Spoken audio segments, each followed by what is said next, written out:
அன்னைக்கே வந்து ஜெயலலிதா பாணியில ஒரு விதத்துல சொல்றேன், ஜெயலலிதா பாணியில ஆட்சி நடத்தி இருந்த தமிழ்நாட்டினுடைய முன்னாள் முதல்வர் தளபதி இன்னைக்கு இந்த நிலைமை வந்திருக்காது சார். நாடு அபாயத்துல போயிட்டு இருக்கு சார். அடுத்த தலைமுறைக்கு கல்வி இல்லாம போகுது சார். கல்விய பாடத்திட்டங்களை திருத்துறானுங்க சார். மூட நம்பிக்கைய மனு சாஸ்திரத்தை கொண்டாந்து திருத்தத்துக்கு ஒரு பாடத்திட்டத்தை உருவாக்கி அதை இங்க இருக்கிற மாணவர்கள் படிக்கணும்னு சொல்ல போறாங்க சார். அந்த அபாயம் உங்களுக்கு தெரியாது. அந்த அபாயம் உங்களுக்கு தெரியாது.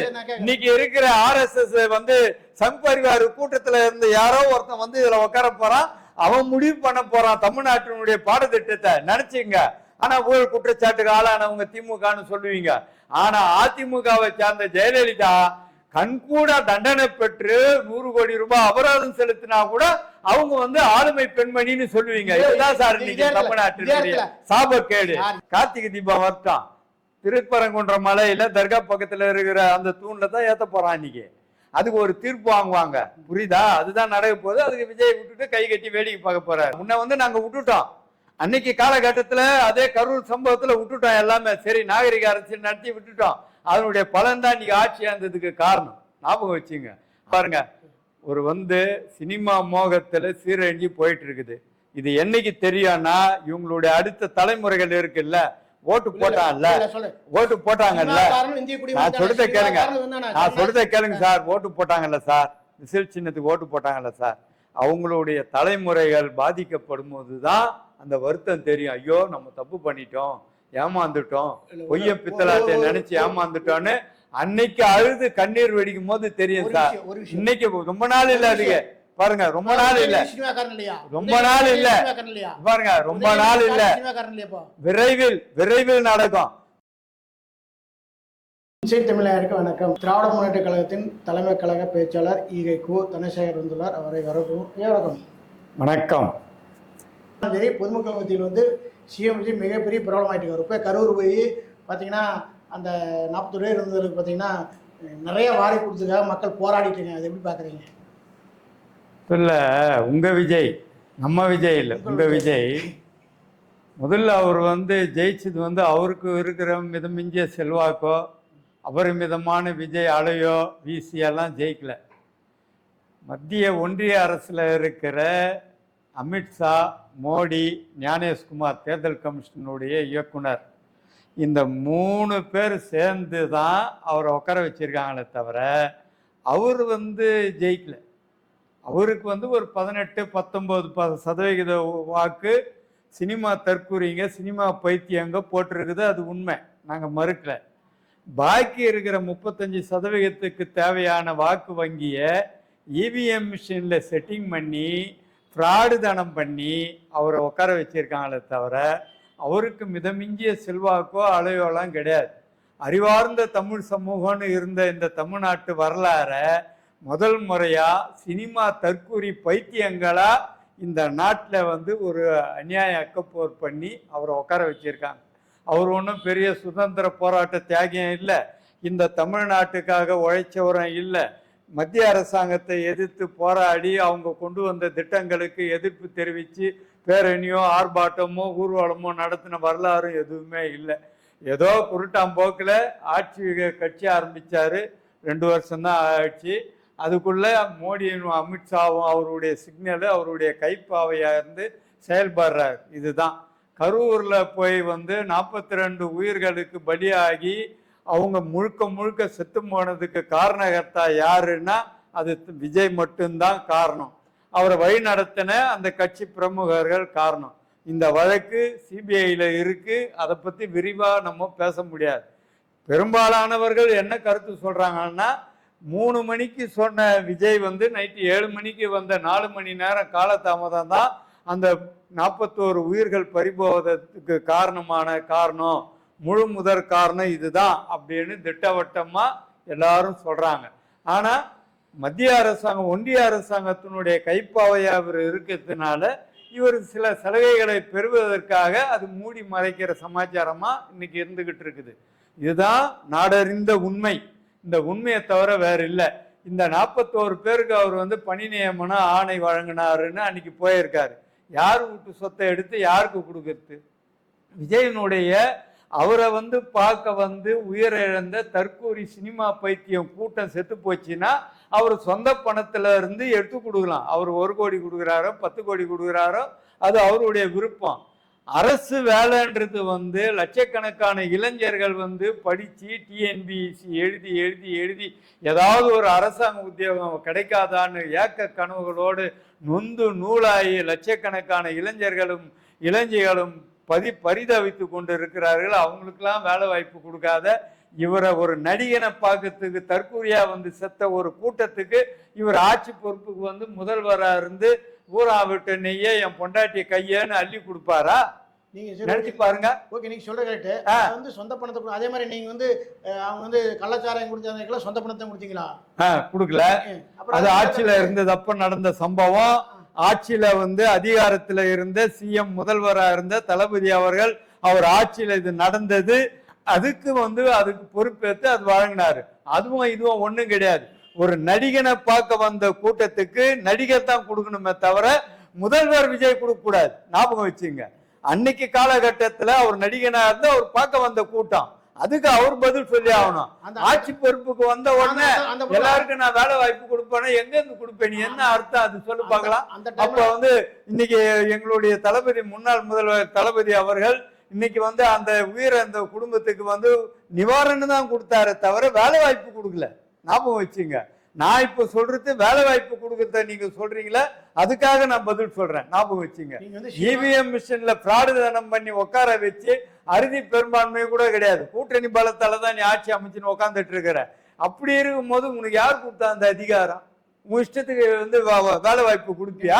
சினிமா தற்கூறிங்க. அது எம்ஜிஆர் வந்தா ஜெயலலிதா வந்தா அவங்கள சினிமா தற்கூறியா? இதே கலைஞர் வந்து சினிமா படம் மூலியமா தான் அவரு. நான் சொல்றதுக்கு நீங்க பதில் சொல்லுங்க. எம்ஜிஆர் வந்து திமுக அரசியல் பயின்றவர். திமுக இருந்து பழகி எல்லாம் பண்ணி பொருளாளர் பதவி வகிச்சு பிரிஞ்சு போனாரு, கட்சி தொடங்கினார். ஜெயலலிதா எம்ஜிஆரோட இருந்து எம்ஜிஆருடைய நுணுக்கங்களை தெரிஞ்சுக்கிட்டு அவர் கட்சியிலையும் அங்க வகிச்சு பதவி வகிச்சு அதுக்கப்புறம் தனியா அவர் எம்ஜிஆருக்கு பிறகு அவங்க வந்து ஆட்சியை எடுத்து நடத்தினாங்க. அவங்க வந்தாங்க. உனக்கு என்ன தகுதி இருந்தது? சினிமால வந்து எப்படி சிகரெட் பிடிக்கிறது, எப்படி தண்ணி அடிக்கிறதுன்னு விதவிதமா ஸ்டைல் பண்ணி காமிச்சு சினிமா சீரழிச்சு இந்த நாட்டு மக்களை இளைஞர்களை சீரழிச்ச தற்கூரிய வச்சுதான் நீ ஆட்சிக்கு வந்திருக்கிற. வேற சொன்னா பேச்சு சொன்னான்னு சொல்ற ஒரு விஷயம் நீ கேட்டுங்க.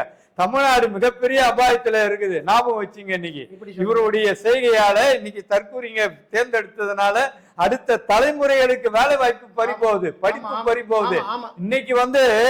இன்னைக்கு வந்து யூபிசியில வந்து தமிழ்நாடுனுடைய துணை வேந்தர்களா இருக்கக்கூடிய வந்து தமிழ்நாட்டின் முதலமைச்சரா இருக்கணும்னு சொல்லி முந்தைய முதல்வர் தளபதி அவர்கள் சட்ட போராட்டம் நடத்தி அந்த அதிகாரத்தை பெற்று சட்ட போராட்டம் நடத்தி அந்த அதிகாரம் வந்து முதலமைச்சர்கிட்ட தான் இருக்கணும்னு சொல்லி வாங்கி வச்ச அந்த சட்டத்தை இன்னைக்கு வந்து விஜய் ஆட்சியில பல்கலைக்கழக துணை வேந்தர்களை நியமிக்கிற பொறுப்பு யாருக்கிட்ட வருதுன்னா ஆளுநருக்கு வருதுன்னு சொல்லி சட்டம் பாஸ் பண்றாங்க. 3 பேர் இருக்க வேண்டிய அந்த குழுவுல 5 பேரை நியமிக்கிறாங்க. 5 பேர்ல யாரானாக்கா அவங்க வந்து RSSல இருந்து சங் பரிவார்ல இருந்து ஒரு ஆள் வர்றான். இன்னைக்கு நாட்டு நடப்பு ரொம்ப மோசமா இருக்கு. அடுத்த தலைமுறையினுடைய கல்வி வந்து ரொம்ப மோசமா போயிட்டு இருக்குது. இதெல்லாம் கேட்கறதுக்கு துப்பு இல்ல. இன்னைக்கு வந்து கேக்குறீங்க சொல்ற பாத்தீங்கன்னா தாவா காட்சியில இந்த விஜய் சிஎம் காட்சி வந்து நாடு வந்து அழிவு நோக்கி போயிட்டு. ஆமா ஆமா. இதே வந்து 50 வருஷத்துக்கு முன்னாடி சென்னையில 5000 ஹெக்டேர் இருந்த சதுப்பு நில காட்டை அழிச்சது 6. இதே டிஎம்கே திராவிட ஆட்சியில அந்த சதுப்பு நில காடை நீங்க வந்து ஒருத்தர் பேங்க்ல ஒரு பெரிய நிறுவனத்துக்கு ஒதுக்கினே அதை ரத் பண்ணாரு. அனுமதியோட பாருங்க, அனுமதியோட நீராதாரத்தை கொடுக்குற இடத்த வந்து மக்கள் கிட்ட வந்து போய் இவர் வந்து நான் வந்தேன்னா தடுப்பு வாக்குறுதி கொடுத்து அதை நிறுத்தி இருக்காரு. அப்படியெல்லாம் இருக்கிறது நாடு வந்து இதாகிறீங்க. ஆமா சார், நாடு அபாயத்துல போயிட்டு இருக்கு சார். அடுத்த தலைமுறைக்கு கல்வி இல்லாம போகுது சார். கல்விய பாடத்திட்டங்களை திருத்துறானுங்க சார். மூட நம்பிக்கைய மனு சாஸ்திரத்தை கொண்டாந்து திருத்தத்துக்கு ஒரு பாடத்திட்டத்தை உருவாக்கி அதை இங்க இருக்கிற மாணவர்கள் படிக்கணும்னு சொல்ல போறாங்க சார். அந்த அபாயம் உங்களுக்கு தெரியாது. அந்த அபாயம் உங்களுக்கு தெரியாது. இன்னைக்கு இருக்கிற RSS வந்து சங் பரிவார் கூட்டத்துல இருந்து யாரோ ஒருத்தன் வந்து இதுல உட்கார போறான். அவன் முடிவு பண்ண போறான் தமிழ்நாட்டினுடைய பாடத்திட்டத்தை. நினைச்சுங்க, அபாயகரமா போயிட்டு இருக்குது தமிழ்நாட்டினுடைய பாடத்திட்டங்க. வரலாறு மறைக்கிறான். வரலாறு இன்னைக்கு மறைக்கிறாங்க. தமிழ்நாட்டினுடைய வரலாறு, சேர சோழ பாண்டியன் ஆட்சி பண்ண அந்த வரலாறு, திராவிட இயக்க வரலாறுன்னு எல்லாத்தையும் மாத்த போறாங்க. மாத்த செய்ய போறாங்க. அதெல்லாம் எங்க காதை மூடிட்டு கண்ணை மூடிட்டு நீட் பேப்பர்ல கையெழுத்து போட்டிருக்கீங்க. இன்னைக்கு கனிம வளம் பறிபோகுது கன்னியாகுமரி மாவட்டத்துல. அதை கேட்கறதுக்கு துப்பு இல்ல. ஒவ்வொரு விஷயத்திலையும் பாருங்க, நாங்க தடுத்து நிறுத்தின அத்தனை திட்டமும் தளபதி அவர்களால் தடுத்து நிறுத்தப்பட்ட அத்தனை திட்டங்களும் இவருடைய ஆட்சியில இன்னைக்கு எல்லாம் ஒவ்வொன்னா வந்துகிட்டு இருக்குது. நாடு சின்ன பின்னமா போகுது சார், ஞாபகம் வச்சுங்க. காத்து பாருங்க, நாங்க இந்தியாவிலேயே முதன்மை மாநிலமா இந்த தமிழ்நாட்டை உயர்த்தி காட்டி உச்சத்துல வச்சிருந்தோம். அதை கேடு இந்த வந்த கேடால இன்னைக்கு எல்லாமே ஒண்ணு ஒண்ணா குறைஞ்சுக்கிட்டு போகுது. இன்னைக்கு 5320 கோடி சொத்து கோவில் சொத்தை மீட்டு வச்சோம். இன்னைக்கு பயணியில 100 கோடி ரூபாய் சொத்தை 2 கோடிக்கு ஆட்டையை போட்டான்னு சொல்லி செய்தி வருது. அதை கேட்கறதுக்கு உங்களுக்கு யோகிதை இல்ல. அதை செய்ய மாட்டேன்றீங்க. சொத்தை மீட்டு எடுத்தோம், அந்த சொத்தெல்லாம் இன்னைக்கு பறிபோற நிலைமை வருது. 5 லட்சம் கோடி ஏக்கர் இருந்த நிலத்தை 1.5 கோடி நிலம் 1.5 லட்சம் கோடி சுருக்குறது திராவிட கட்சி. என்ன ஆதாரம் இருக்குது சொல்லுங்க. எதெல்லாம் செய்தி வந்ததா? யாரும் சொன்னாங்களா? செய்தி வந்தது, ஆதாரத்தை காட்டுங்க. அது ஆமா, நாங்க இன்னைக்குதான் 100 கோடி ரூபாய் சொத்து பயணி தண்டாயுதபாணி கோயிலுக்கு சொந்தமான முருகன் கோயிலுக்கு சொந்தமான சொத்து இன்னைக்கு 2 கோடி ரூபாய்க்கு வித்துதுன்னு எல்லா இடத்துலயும் வந்துகிட்டு இருக்குது. தெரியாத மாதிரி கேக்குறீங்க. சதுப்புநில காடு இருந்தா சென்னை அழிஞ்சிருமா சார்? தேசிய பசுமை பாருங்க, தேசிய பசுமை தீர்ப்பாயத்தோட அனுமதியோட தான் எல்லாமே நடக்குது. யாரையும் மீறி எதுவும் நடக்கல. சுருங்குச்சுது, அதை சொல்ல மாட்டேறீங்க.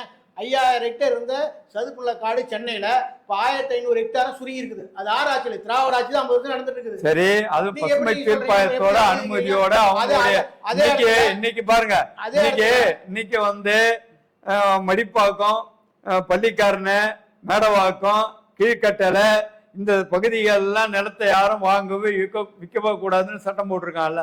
யார் போட்டது? அது யார் பாருங்க, நிலம் பத்திரப்பதிவு பண்ணக்கூடாது, பேங்க் லோன் கொடுக்க கூடாதுன்னு ஒரு இருக்குது. அது எங்க இருந்து வருது? தேசிய தீர்ப்பாயத்து மூலியமா வருது, பசுமை தீர்ப்பாயம் வழியா வருது, சென்ட்ரல் கவர்மெண்ட்ல இருந்து வருது.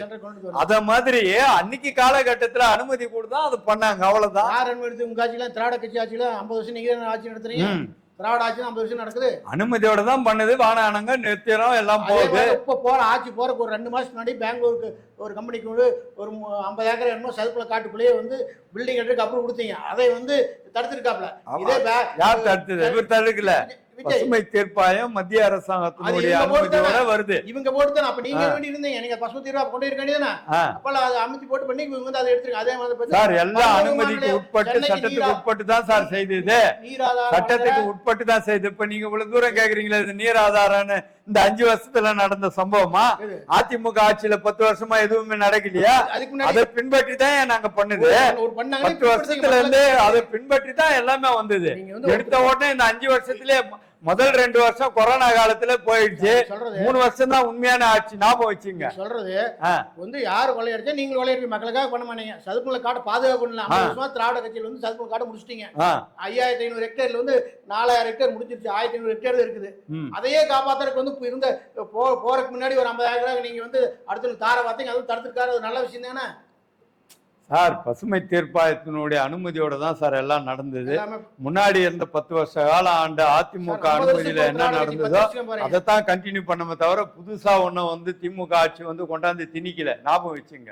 அது தெரியாத நீங்க சொல்லக்கூடாது. 10 ஆண்டு காலம் அவங்க பண்ண அந்த கண்டினியூட்டியை தான் இவங்க தொடர்ந்தாங்களே தவிர புதுசா இவங்க ஒன்றும் பண்ணல. நல்லா அவங்க அடுத்த தப்பு நீங்க பண்றீங்க. தப்பு தெரியும், நீங்க எப்படி பண்றீங்க? தப்பு தான் அது. சதுப்புநில காடு சென்னைக்கு நீர் ஆதாரம் கொடுக்குற, அதனாலதான் சென்னையில் வெள்ளப்பெருக்கு வர்றது எல்லாம் சதுப்புநில காடு தடுக்க அப்படிங்கிறாங்க. அது உருவாக்குறது முடியவே முடியாத காரியம். ஆனா இருந்தது அழைச்சது தப்பு தானே. அதுதான் சார் தப்புன்னு. தப்பா ரைட்டானு நீங்க ஏன் பேசணும், நான் ஏன் பேசணும்? முன்னாடி இருந்த ஆட்சி என்ன தொடர்ந்தாங்களோ அதுதான் தொடர்ந்துட்டு இருந்தாங்க. இன்னைக்கு பசுமை தீர்ப்பாயம் சென்ட்ரல்ல இருந்து வந்தது, அதை நிறுத்தி வச்சிருக்காங்க, அவ்வளவுதான். இதுல என்ன இருக்கு? இதுக்கு எங்க நாங்க காரணம்? மக்கள் பூரா பாத்தீங்கன்னா இப்போ விஜய் சொல்றாப்ல திமுக ஊழல்ல மிகுந்த கட்சி, ஊழல்னாலதான் 10 லட்சம் கோடி இதனால கடன் ஆச்சு, நாங்களாம் அதே மீட் எடுத்துட்டு இருக்கிறோம். ஆமா ஆமா ஆமா. காலாகாலமா திமுக ஊழல் கட்சி தலைவர் கலைஞர் தொட்டு எல்லாம் ஊழல் கட்சி, ஊழல் செய்தவங்கன்னு சொல்லுவாங்க. ஆதாரம் எதுவுமே கிடையாது. ஆதாரம் நிரூபிக்கப்படல. எந்த குற்றச்சாட்டுல இன்னைக்கு வரைக்கும் 67 ஆட்சி பொறுப்புக்கு இந்த 2026 வரைக்கும் நடந்த காலகட்டங்கள்ல திமுக மீது வேணுமென்றே பொய் சொல்லுவானுங்களே தவிர அதுக்கு நிரூபிக்க ஆதாரம் கிடையாது. ஞாபகம் வச்சுக்கிட்ட கேளுங்க, நான் அதுக்கான நிரூபிக்கிறதுக்கு எந்த ஆதாரமும் கிடையாது. எந்த கமிஷன் போட்டோம் இன்னைக்கு வரைக்கும் எந்த குற்றமும் நிரூபிக்கப்படல. ஆனா ஜெயலலிதா ஊழல் குற்றவாளி, ஊழல் செய்தவங்க 4 வருஷம் ஜெயில் தண்டனை 100 கோடி அபராதம்னு சொல்லி நீதிமன்றத்தால் தண்டிக்கப்பட்ட ஜெயலலிதா இன்னைக்கு இரும்பு பெண்மணியா நீங்க வாழ்த்துவீங்க, போட்டுருவீங்க, எல்லாம் செய்வீங்க.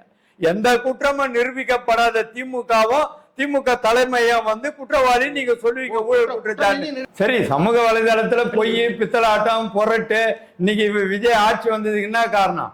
ரூட் மாபியான்னு ஒருத்தன் இல்லாத பொல்லாத சொல்லி சொல்லி சொல்லி சொல்லி ஜனங்க மத்தியில மனசுல ஏத்தி ஏத்தி ஏத்தி இன்னைக்கு விஞ்ஞான முன்னேற்றம் இதுக்கு தான் பயன்படுது. நாங்க காலகாலமா மக்களை சென்று சந்திச்சு அவங்க கிட்ட மேடை போட்டு கூட்டம் போட்டு நாங்க இந்த செய்த சாதனைகள் எல்லாம் எடுத்து சொன்னோம். அதுவும் அவங்க காதுல ஏறல. பொய்யும் பித்தலாட்டமோ வாட்ஸ்அப்லயும் போன்ல இன்னைக்கு உள்ளங்கையில உலகத்தை வச்சு இருக்க மாதிரி போனை கையில வச்சுக்கிட்டு எல்லா பொய்யையும் உண்மைன்னு நம்பினா அது உண்மையான்னு கூட விசாரிக்க மாட்டாங்கறா. இன்னைக்கு சினிமா பைத்தியமாகி அது உண்மையா பொய்யான்னு விசாரிச்சு தெரிஞ்சு பகுத்து அறிஞ்சு பார்க்கறது கூட யோகிதை இல்ல. ஆஹா உண்மை உண்மை உண்மை, இவங்க இதை பண்ணிட்டாங்க அதை இன்னைக்கா பொய் சொல்லி ஆட்சிக்கு வந்துட்டானுங்க. ஆட்சிக்கு வந்ததுக்கு அப்புறம் இன்னும் பொய் சொல்லிட்டு இருக்கானுங்க.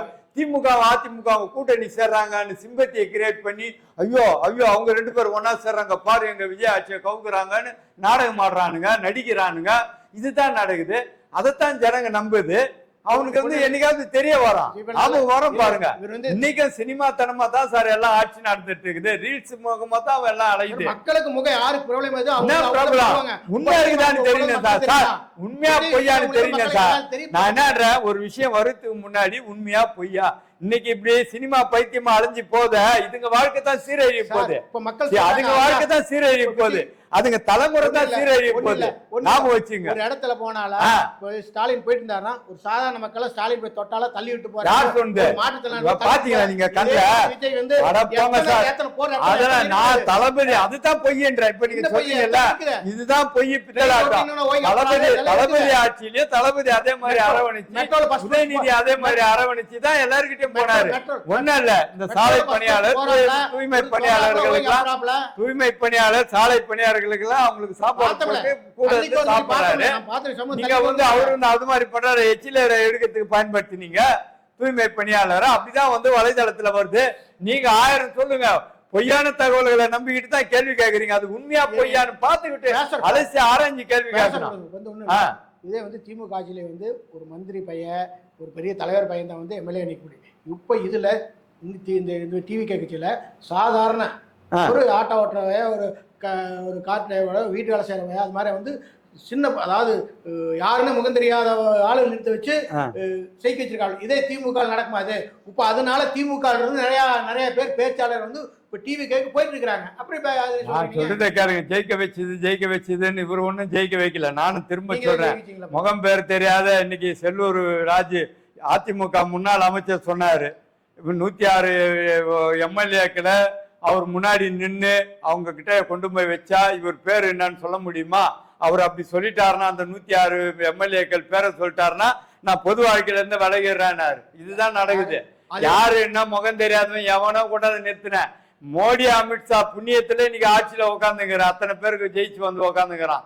அதே இவிஎம் மிஷின் இல்லாம வாக்கு சீட்டு மூலியமா தேர்தல் நடத்திருந்தா ஒரு சீட்டு வந்திருக்க முடியாது. ஞாபகம் வச்சுங்க. பிராடு தனம் பண்ணானுங்க. அவங்க இது கழகங்கள் இல்லாத தமிழ்நாடு வேணும்னு நினைச்சானுங்க.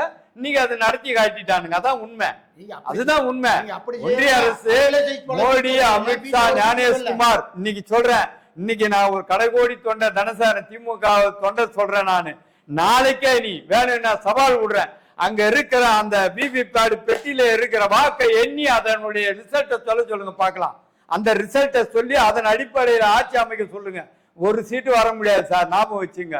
பிராடுதனம் பண்ணி செட்டிங் பண்ணி ஏமாத்தி ஜனங்களை ஏமாத்தி ஜனநாயகத்தை படுகொலை தள்ளி இன்னைக்கு ஒன்றிய அரசாங்கம் அதிகாரத்தை கையில வச்சுக்கிட்டு எல்லாம் பண்ணிக்கிட்டு இருக்காங்க. அதை பத்தி பேச மாட்டேன்றீங்க. யாரும் எடுத்து சொல்ல மாட்டேங்கிறீங்க. அவருக்கு ஜெயிச்சுட்டாரு. என்ன நான் கேக்குறேன், ஒரு தொகுதியில யாருன்னு தெரியாது, எம்எல்ஏ நிக்கிறவன் யாருன்னு தெரியாது, பேர் தெரியாது, ஊர் தெரியாது, எதுவுமே தெரியாத நின்னு ஜெயிக்கிறானா என்ன காரணம்? ஆமா, அதுதான் ஆமா ஆமா அப்படி ஆள் நிறுத்தி ஆமா. அவ்வளவு மோசமான தமிழ்நாடுல, அறிவார்ந்த தமிழ்நாடு. ஞாபகம் வச்சுங்க, அறிவார்ந்த தமிழ்நாடு. ஏதோ 10% சினிமா பைத்தியங்களை வச்சுக்கிட்டு வந்துட்டான்னா எல்லாமே 35% வரல. இவிஎம் மிஷின்ல பிராட் தானம் பண்ணி அவன் ஜெயிச்சு வந்திருக்கான், அவ்வளவுதான். அவன் ஜெயிச்சு வரல, அவங்க வந்து உட்கார வச்சிருக்காங்க. மத்திய அரசாங்கம், ஒன்றிய அரசாங்கத்தை சேர்ந்த அமித்ஷா, உள்துறை அமைச்சர் அமித்ஷாவும் மோடியும் ஞானேஷ்குமாரும் தான் இன்னைக்கு இந்த ரிசல்ட்டை ஃபார்ம் பண்ணி வச்சிருக்காங்க. பாருங்க நீங்க ஒண்ணு, அடுத்தடுத்து வரப்போற வித்தைகளை பாருங்க. என்னைக்கு இவிஎம் மிஷின் ஒழிதோ அன்னைக்குதான் உண்மையான ஜனநாயகம், உண்மையான தேர்தல் நடக்கும். அது வரைக்கும் அவங்க ஆட்டி வைக்கிறவங்க தான், அவங்க நினைக்கிறவங்க தான் வருவாங்க. நீங்க ரிசல்ட்டை பாருங்க. வலைதளத்துல நியாயத்தை பேசுறவன், உண்மையை பேசுறவன், விவாத மேடையில பதில் சொல்றவங்களுடைய பேட்டியெல்லாம் எடுத்து பாருங்க சார். புள்ளி விவரமா சொல்றாங்க சார், ஒவ்வொரு விஷயத்தையும் புள்ளி விவரமா சொல்றாங்க. இத்தனை வாக்கு இங்க இருந்தா இவ்வளவு பேர் வருவாங்க. தளபதி தோக்குற இடமா அந்த தொகுதி, குளத்தூர் தொகுதி. தளபதி தோக்குற தொகுதி அது வர்க்கபுரி மாதிரி பண்ணி வச்சிருக்காரு குளத்தூர் தொகுதிய. மக்களுக்கு தேவையான திட்டங்களை செஞ்சாரு, சலுகைகளை செஞ்சாரு, பெண்களுக்கு செஞ்சாரு. தமிழ்நாடு முழுக்க திட்டங்கள் சார். தமிழ்நாடு முழுக்க இலவச பேருந்து பயண திட்டம் யார் கொண்டாந்தது? தளபதி கொண்டாந்தாரு. காலை உணவு திட்டம் வரலாறுலே கிடையாது. மதிய உணவுக்காவது சார் பி.டி. தியாகராஜர், பெருந்தலைவர் காமராஜர், பேரறிஞர் அண்ணா தொடங்கி, கலைஞர் தொடங்கி, எம்ஜிஆர் தொடங்கி, ஜெயலலிதா வரைக்கும் மதிய உணவு திட்டம் போட்டாங்க. ஆனா காலை உணவு திட்டம் சரித்திர சாதனையா தளபதி கொண்டு வந்த திட்டம் அவர் சிந்தனையில. காலை உணவு திட்டம் அத்தனை குழந்தைகளும் பசியாரி கிராமப்புறங்கள்ல வயல்வெளிக்கு வேலைக்கு போற தாய்மார்கள் வந்து குழந்தைகளை நம்பி, ஐயோ என் பிள்ளை, என் குழந்தை போய் வயதார சாப்பிட்டுட்டு படிக்க போகுது இருந்த வரலாற்று சாதனைய செஞ்சவர் எங்க தளபதி. இதெல்லாம் மனசுல வந்து பதிஞ்சு எல்லாம் கிடைக்குது இருக்கு. மக்கள் தெளிவா ஓட்டு போடுற நேரத்துல இவிஎம் மிஷினை கொண்டாந்து புகுத்தி எவனையோ ஒருத்தனை கொண்டாந்து உட்கார வச்சுட்டு இன்னைக்கு ஆட்சி நடத்திட்டு இருக்காங்க. நீங்க என்னமோ பேசிட்டு இருக்கீங்க. நீங்க செய்ய தப்ப வந்து இவிஎம் மிஷின் மூலம் மறைக்கலாம்னு பாக்குறீங்க. மக்கள் என்ன தப்பு செஞ்சு சொல்லுங்க. நீங்க வந்து தப்பு செய்தது சொல்லுங்க சார். தப்ப சொல்லுங்க, தப்ப சொல்லுங்க, தப்ப சொல்லுங்க. எந்த தப்ப சொல்லி எந்த கோர்ட்ல எந்த நீதிமன்றத்தால தண்டிக்கப்படாத இயக்கம் திமுக சார். மக்கள் நீங்க இந்த இயக்கத்தை இந்த 5 வருஷம் ஆட்சியில சொத்து மதிப்பு ஏறி, சொத்து வரி ஏறி இருக்குது, கரண்ட் பில் ஏறி இருக்குது, நிறைய விஷயங்கள் ஏறி இருக்குது. அதனால மக்கள் வந்து லஞ்ச ஊழல், இது வந்து நீங்க சொல்றீங்க டாஸ்மார்க்ல நிறைய தொடர்ந்து மக்கள் எல்லாம் குடிச்சு டாஸ்மார்க்ல குடும்ப நாசமா போயிட்டு இருக்குது. அதனாலேயே பொதுமக்கள் வந்து இந்த ட்ரிப் விஜய்க்கு மாத்தி போட்டிருக்காங்க. சரி, இப்ப டாஸ்மார்க் இல்லையா? இப்ப இல்லையா? விஜய் ஆட்சியில இல்லையா? விஜய் ஆட்சியில வரலையா? டாஸ்மாக் இல்லையா? அன்னைக்கு 10 ரூபாய்க்கு ஒரு பாட்டுக்கு 10 ரூபாய் வாங்கினாங்கன்னு பாட்டு பாடினாரு. இன்னைக்கு 20 ரூபாய் 30 ரூபாய் வாங்கினாங்களா? இப்ப எங்க போய் சொல்றீங்க? யார் சொல்ல? வலைதளத்துல தான் வருது. நீங்க சொல்றீங்களா? அதுதான் சொல்றேன் நானு. டாஸ்மார்க்கே ஒழிச்சிடணும் இல்ல, நீங்க அவங்க ஆட்சி நடத்தல இருந்தது திமுக ஆட்சியில இல்லன்னா அது ஒரு நியாயம். 1000 ரூபாய் கொடுக்கறதுக்கு 3 வருஷம் கழிச்சு கொடுத்தீங்க. இது 2 மாசம் ஆச்சு. இன்னும் இருப்பாரு 1000 கடை மூடி இருக்காரு. ஒரு வாரம் ஆச்சு 1000 கடை மூடுவாரு. அடுத்த ஒரு ஆட்சி வந்து எல்லா கடையும் மூடிடுவாரு. குற்றம் பாருங்க, ஆட்சி முடியறதுக்குள்ள குடுக்குறாரா பாருங்க. 6 சிலிண்டர் கொடுக்கணும், 4000 ரூபாய் பட்டதாரி இளைஞர்களுக்கு கொடுக்கணும், 1 கிராம் மாமன் சீர் கொடுக்கணும், அண்ணன் சீர் கொடுக்கணும். இதெல்லாம் நடக்குதான்னு பொறுத்து பாருங்க. பாருங்க 2500 ரூபாய் கொடுக்குறாரு. அது எங்க தளபதி சொன்னதுனால 1000 ரூபாய் கண்டினியூ பண்ணுங்கன்னு சொன்னதுனால அது தொடர்றாரு. அது எங்க தளபதியோட திட்டம், கலைஞர் உரிமை தொகை திட்டம், அது தொடர்றாரு. எடப்பாடி ஆட்சி இருந்தப்ப, ஏடிஎம்கே ஆட்சி இருந்தப்ப தமிழ்நாட்டுல வந்து மது விலக்குனால நிறைய இளம் விதைகள் இருக்கிறாங்க. நம்ம வந்தா மது கிடைத்தா ஃபர்ஸ்ட் மூடுவோம் அப்படின்னு சொல்லி சொன்னீங்க. நீங்க மூடுனீங்க ப்ரா. அதே மாதிரி தான் அரசியல்வாதியில போய் இதை பத்தி சொல்றது சார். நீங்க சொல்றதுக்கு நான் சொல்றேன் பாருங்க, நீங்க சொல்றதுக்கான கருத்தை தான் நான் சொல்றேன். நீங்க என்ன சொல்றீங்க? டாஸ்மார்க் கடையில நிறைய வந்து இறந்துட்டாங்க, விதவை ஆயிட்டாங்கன்னு திமுக சொன்னதா சொல்றீங்க. இன்னைக்கு என்னையா நிலைமை? இன்னைக்கு என்ன நிலைமை? விஜய் வந்திருக்கிறாரு, அவரு வந்து என்ன பண்ணிருக்காரு? இப்ப அவரு ஒழிச்சுட்டாரா எல்லா டாஸ்மார்க் கடையும்? எங்க மூடினாரு? 700 கடையை மூடினாருன்னு பேப்பர்ல வந்தது. அப்புறம் பார்த்தா திறந்து இருந்தாங்கன்னு 2 நாள்ல திரும்பி அதே செய்தி வருது, திறந்து இருக்குதுன்னு சொல்றது. எந்த ஆட்சி வந்தாலும் மக்கள் வந்து இந்த சிரமங்களை அனுபவிச்சது. எந்த ஆட்சி வந்தா டாஸ்மார்க் மூட மாட்டேங்க, அந்த மக்கள் கொண்டா எதுவுமே நடக்காதுங்கிறீங்க. டிவிக்கு நடக்காது, ஏடிக்கு நடக்காது. அப்படி சொல்லுங்க, அப்படி சொல்லுங்க. அவங்க கெட்டவங்க, இவங்க தான் நல்லவங்கன்னு சொல்லாதீங்க, அப்படி சொல்லுங்க. இப்போ சமூக வலைத்தளத்துல மக்கள் வந்து விஜய் வந்து புகழ்ந்துட்டு இருக்கிறாங்க. அதுக்கு என்ன சொல்றீங்க? அது சொல்லுங்க. புகழ்ந்து எதுல புகழ்ந்தாங்க? யார்? எதுல புகழ்ந்தாங்க? வாட்ஸ்அப்ல பொய் பித்தலாட்டம் பண்றவன், வாட்ஸ்அப் தொடர்றவன், அதுல சொல்றவன் சொல்லுவான் புகழ்வான். அவன் அதுல புகழ்ந்துட்டு இருப்பான், பேசிக்கிட்டு இருப்பான். அது உண்மையா? அது உண்மையான்னு கேக்குறேன். சினிமா சார், ஒரு விஷயம், இன்னைக்கு நாடு வந்து பாருங்க, ஒரு சினிமா மோகத்துல சீரழிஞ்சு போயிட்டு இருக்குது. இது என்னைக்கு தெரியும்னா, இவங்களுடைய அடுத்த தலைமுறைகள் இருக்குல்ல, ஓட்டு போட்டாங்கல்ல, ஓட்டு போட்டாங்கல்ல, நான் சொல்றத கேளுங்க, நான் சொல்றத கேளுங்க சார், ஓட்டு போட்டாங்கல்ல சார், விசில் சின்னத்துக்கு ஓட்டு போட்டாங்கல்ல சார், அவங்களுடைய தலைமுறைகள் பாதிக்கப்படும் போதுதான் அந்த வருத்தம் தெரியும். ஐயோ நம்ம தப்பு பண்ணிட்டோம், ஏமாந்துட்டோம், பொய்ய பித்தலாட்டை நினைச்சு ஏமாந்துட்டோன்னு அன்னைக்கு அழுது கண்ணீர் வெடிக்கும் போது தெரியும் சார். இன்னைக்கு ரொம்ப நாள் இல்ல, அதுக்கு பாருங்க, ரொம்ப நாள் இல்ல, ரொம்ப நாள் இல்ல, பாருங்க ரொம்ப நாள் இல்ல, விரைவில் விரைவில் நடக்கும். பாடத்திட்டங்கள்லாம் மாறுது, வரலாறு மாறுது, எல்லாத்தையும் மாத்திட்டு ஒவ்வொன்னா பாருங்க. ஒண்ணும் இல்ல, கார்த்திகை தீபம் வரட்டும், திருப்பரங்குன்ற மலையில தர்கா பக்கத்துல இருக்கிற அந்த தூண்ல தான் ஏத்த போறான் இன்னைக்கு. அதுக்கு ஒரு தீர்ப்பு வாங்குவாங்க, புரியுதா? அதுதான் நடக்க போகுது. அதுக்கு விஜய் விட்டுட்டு கை கட்டி வேடிக்கை பார்க்க போறாரு.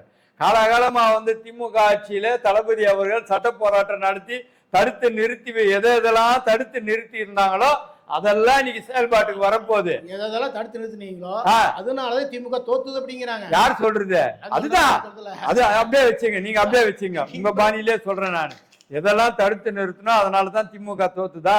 அதனால அந்த வருத்தம் என்னைக்கு தெரியும்னா, இந்த சாயம் வெளுக்கும் போது, இந்த சினிமா மோகம் என்னைக்கு இந்த மாயை விட்டு வெளியே வர்றாங்களோ அன்னைக்கு தப்பு பண்ணிட்டோன்னு கதற. ஒரே முக்கியமான கருத்து பாத்தீங்கன்னா, கலைஞர் பேனா சிலை வைக்கிறீங்க கடல்ல, பேனா கடல்ல பேனா சிலை வைக்கிறது முதல்ல எதிர்த்தது சீமான். வச்சா நானே இறங்கி ஓட்டப்பன்னு சொன்னவர். அவரையே பொது இதா நிறுத்தறதுக்கு பிளான் பண்றீங்க திமுக. யூகத்தின் அடிப்படையில எதுவும் பேசக்கூடாது. நீங்க யூகத்தின் அடிப்படையில எடுத்து போற கல்யாணத்துக்கு போறாங்க, பக்கத்துல அவரு ஒரு கட்சி தலைவர், இவரு ஒரு கட்சி தலைவர் பேசினாரு, அவரு ஒரு கட்சி தலைவர் பேசுறாரு அப்படின்னு சொல்லி எல்லா சமூக வலைதளம் போயிட்டு, அதெல்லாம் அப்படியெல்லாம் நீங்களா முடிவு பண்ணக்கூடாது. சீமா அவரு உடைக்கும் போது பார்க்கலாம். அதுதான் எங்களுடைய சேகர் பாபு சொன்னாரு. பாருங்க, அவரு சொன்ன பதில், அவர் சொன்ன கேள்விக்கு, அவர் சொன்ன கருத்துக்கு எங்களுடைய முன்னாள் அறநிலைத்துறை அமைச்சர் சேகர் பாபு சொன்னாரு தெளிவா. அவர் பேனா சிலையை உடைக்கிற வரைக்கும் நாங்க கை கட்டிட்டு வேடிக்கை பார்ப்போம் அப்படின்னு அவர் நினைக்கிறாரா? அவர் உடைக்கும் போது பாத்துக்கலாம்னு சொன்னாரு. அதே சேகர் பாபு 700 கோடி ரூபாய் மோசடி பண்ணிருக்கான்னு சொல்லி ஒரு கேஸ் போட்டிருக்காங்க. அப்ப அதெல்லாம் பொய்ங்கிறீங்களா? திரும்ப திரும்ப சொல்றேன், நிரூபிக்கப்படாத குற்றச்சாட்டை வச்சு ஊழல்னு நீங்க கட்டமைக்க கூடாது. நான் சொல்றேன், 1000 பேர் 1000 சொல்லுவான் சார். ஊழல்னு நிரூபிச்சாதான் சார் அது ஊழல். நிரூபிக்காத வரைக்கும் ஊழல் கிடையாது. எவனும் எல்லாரும் மேல நான் தான் திரும்ப திரும்ப சொல்றேன், திமுகன்னு ஆரம்பிச்சாலே ஊழல் கட்சின்னு பதிய வைக்கிறானுங்க. ஆனா அது எவனாலே நிரூபிக்க முடியாது. எந்த தனி நபர் கமிஷனு, ஒரு நபர் கமிஷனு, 2 நபர் கமிஷனு, எந்த கமிஷன் போட்டாலும் நிரூபிக்க முடியாது. ஆனா ஊழல் குற்றச்சாட்டுக்கு ஆளானவங்க திமுகன்னு சொல்லுவீங்க. ஆனா அதிமுகவை சார்ந்த ஜெயலலிதா கண்கூட தண்டனை பெற்று 100 கோடி ரூபாய் அபராதம் செலுத்தினா கூட அவங்க ஆளுமை பெண்மணின்னு சொல்லுவீங்க. இதுதான் சார் இன்னைக்கு தமிழ்நாட்டினுடைய சாபக்கேடு. இதே இடத்துல நீங்க கேஸ் போடல, போட்ட சுப்பிரமணிய சுவாமி, அதே கலைஞர் சுப்பிரமணிய சுவாமி போட்டுருக்கலாம், ஏன் போடாம தெரியல. நீங்க ஓடல, அப்ப நல்லவரா நீங்க ஓட்டு. சரி வச்சுங்க, யார் போட்டானா? சரி, அவர் தான் போட்டாரு, அவர் போட்டாரு, சுப்பிரமணிய சுவாமி போட்டாரு, கேச நடத்துனது எங்களுடைய RS பாரதி அமைப்பு செயலர் RS பாரதி கேஸ் நடத்தினாரு. போனாங்க, வந்தாங்க, தண்டனை வாங்கி விட்டாங்க, முடிஞ்சது. ஆனா அவங்க இரும்பு பெண்மணி, ஆளுமை மிக்க பெண்மணி, குற்றமே செய்யாத, எந்த கோர்ட்டாலேயோ எந்த நீதிமன்றத்தாலேயோ எந்த ஸ்பெஷல் சிறப்பு நீதிமன்றத்தாலேயோ நிரூபிக்கப்படாத, தண்டனை வழங்கப்படாத ஒரு கட்சி, ஒரு தலைவர்னா உங்க பார்வைக்கு அது ஊழல். தீய சக்தி என்றாரு. தீய சக்தி, தீய சக்தி பாருங்க. எங்க தலைவர் தளபதி மென்மையான ஆட்சி நடத்தினாரு, நாகரிகமான ஆட்சி நடத்தினாரு. பழிவாங்குற நடவடிக்கை எடுத்து பேசுறவனெல்லாம் தூக்கி போட்டு மிதிச்சு குமிரி எடுத்து பிதிக்கி எடுத்து இருந்தா இன்னைக்கு இந்த நிலைமை வந்திருக்காது. அவனை விட்டதனுடைய வரலாறு தான் இன்னைக்கு நாங்க அமைதியா இருக்க வேண்டிய ஒரு சூழல் ஆட்சியா இருக்க காரணமா அதுதான். நாங்க அப்பத்திக்கு அப்ப உடனுக்குடன் பதில் கொடுத்து தூக்கி போட்டு மிதிச்சிருந்தா இன்னைக்கு இந்த நிலைமை வந்திருக்காது. அதே மாதிரி உங்களே முடியாது, நீங்க பண்ணி உங்களே அடுத்த அவங்க ஆட்சி வந்தா பண்ணுவாங்க. பார்க்கலாம். நான் தான் சொல்றேன் சார், தப்பு யார் செய்தாலும் தண்டனை உண்டு சார். தப்பு பண்ணவனுக்கு தண்டனை வாங்கி கொடு பார்க்கலாம், தப்பு செய்தவனுக்கு தண்டனை வாங்கி கொடு. ஆட்சி அதிகாரம் இருக்குதுல்ல, தண்டனை வாங்கி கொடு பார்க்கலாம். அதைத்தான் நாங்க சொல்றோம். உன்னை நாங்க விட்டுட்டோம். அன்னைக்கு காலகட்டத்துல அதே கரூர் சம்பவத்துல விட்டுட்டோம் எல்லாமே, சரி நாகரிக அரசியல் நடத்தி விட்டுட்டோம். அதனுடைய பலன் தான் இன்னைக்கு ஆட்சி ஆண்டதுக்கு காரணம். ஞாபகம் வச்சுங்க. அன்னைக்கே வந்து ஜெயலலிதா பாணியில, ஒரு விதத்துல சொல்றேன், ஜெயலலிதா பாணியில ஆட்சி நடத்தி இருந்த தமிழ்நாட்டினுடைய முன்னாள் முதல்வர் தளபதி இன்னைக்கு இந்த நிலைமை வந்திருக்காது.